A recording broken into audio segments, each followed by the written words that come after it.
Hey guys! Today I wanted to show you fun and creative things you can do when you feel bored. All these things are fun and easy and will help you with being creative even when you feel bored. The first idea is doodling. I know this is a really obvious idea and probably a lot of you guys have been already doing that, but sometimes we still have no idea what to doodle. So even doodling can become a difficult task. So what I did was I just scribbled random lines without any idea. Just random lines here and there, made them overlap and cross each other. And then just started somewhere. I think we always struggle with what we should paint, draw, and where to start.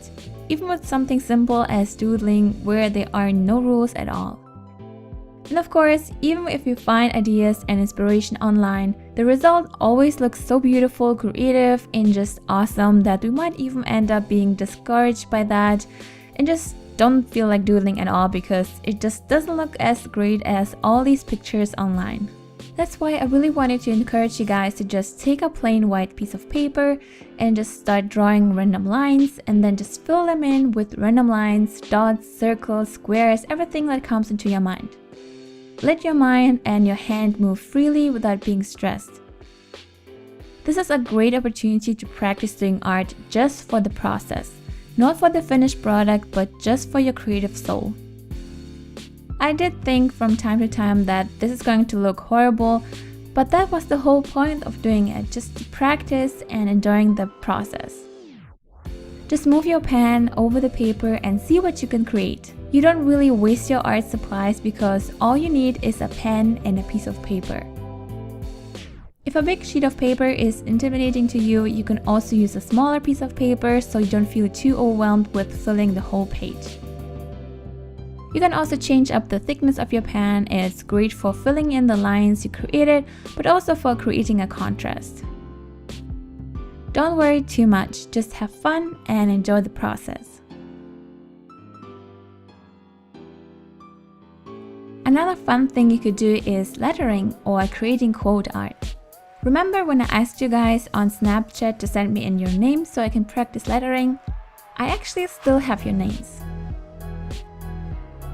For this type of art, I'm using an aqua brush, but this is not that necessary. It's just great for keeping the brush wet enough to just keep writing. But you can also just use a normal brush as well. I'm not an expert in lettering, so what I did is I went onto a site with different fonts and selected one type that I really liked. You can type in any word you want and it will show you the words in the font you have chosen.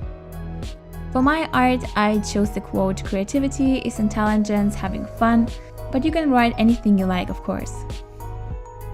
What I've learned by practicing and looking at different lettering art that use similar fonts is that it's super important that when you write any letter, that the left side of the letter is thick, but the right side needs to be thin. Because when I first started practicing, the thickness of every line of the letter was the same. But it's really important to see the difference between thick and thin lines. And of course it depends on the font you're using, but this is the case with the font I'm using here. If you're new to this type of art, I would encourage you to try it out as well because it's super fun and addicting. And you can create such beautiful quote art just by using a brush, some water, paint, and paper. Just get inspired by different artists and examples online and just practice while having fun. Another fun idea to create art is using plastic bags and some acrylic paint. Basically, all you need to do is cover a cutting board or something else in a similar size with a plastic bag. And then add some paint on top. You can use any color you want. Now place a piece of paper on top and press it down.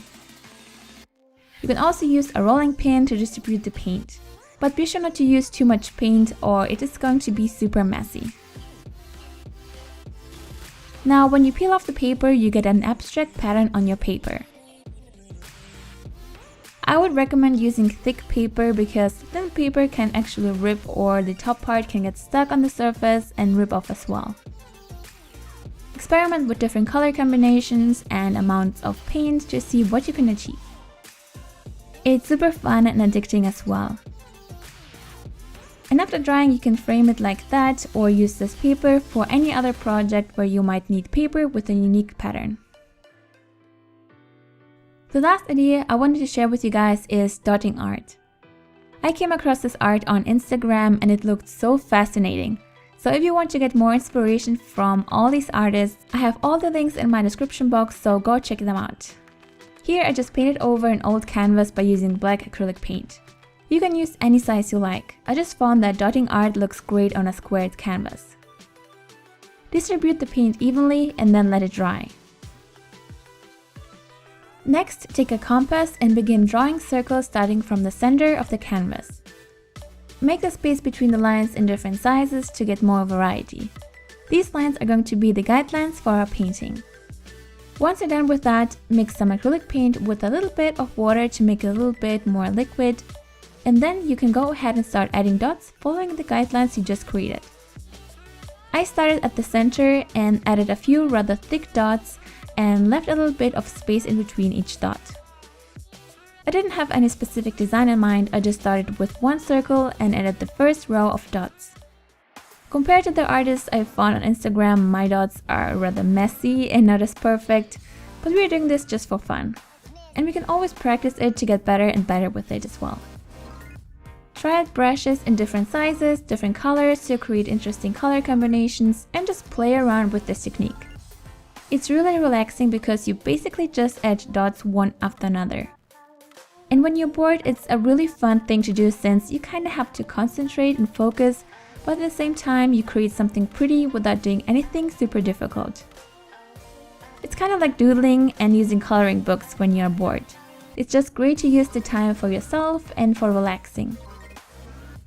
If you want, you can add smaller dots somewhere in between the created design or just keep pulling the lines. It's really up to you. Another thing I tried out was I painted smaller dots on top of the dry dots using a smaller brush and another color. I'm not sure if I made the painting worse or better or just different, but this is also an option and the result looks interesting as well. So I hope you enjoyed this idea. Let me know what you guys think. Give this video a thumbs up if you enjoyed it and found it helpful. I would really appreciate it. And if you're new to this channel, don't forget to subscribe for weekly DIY and art videos. Thank you so much for watching, guys. Have a wonderful day and I will see you soon. Bye!